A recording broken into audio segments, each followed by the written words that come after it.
தமிழகத்தில் ராஜ்யசபா தேர்தலுக்கு திமுக சார்பில் டி.கே.எஸ். இளங்கோவன் மற்றும் ஆர்.எஸ். பாரதி ஆகிய இருவர் வேட்பாளர்களாக அறிவிக்கப்பட்டுள்ளனர்.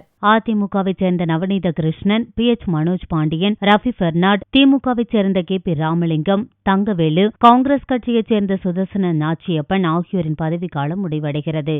இதனையடுத்து ராஜ்யசபாவுக்கு தமிழகத்தில் காலியாக உள்ள 6 இடங்களுக்கு ஜூன் 11ஆம் தேதி தேர்தல் அறிவிக்கப்பட்டுள்ளது. நடந்து முடிந்த சட்டசபை தேர்தலில் திமுக 89 தொகுதிகளில் வெற்றி பெற்றுள்ளது. இதன் அடிப்படையில் அக்கட்சி ராஜ்யசபா தேர்தலில் குறைந்தது 2 வேட்பாளர்களை போட்டியின்றி வெற்றி பெறச் செய்யலாம். இந்நிலையில் ராஜ்யசபா தேர்தலுக்கான திமுக வேட்பாளர்களாக டி.கே.எஸ். இளங்கோவன், ஆலந்தூர் பாரதி ஆகிய இருவரை அக்கட்சியின் தலைவர் கருணாநிதி அறிவித்துள்ளார். ராஜ்யசபா தேர்தலில் ஒரு வேட்பாளர் வெற்றி பெற 33 எம்.எல்.ஏக்களின் ஓட்டுகள் தேவை என்பது குறிப்பிடத்தக்கது.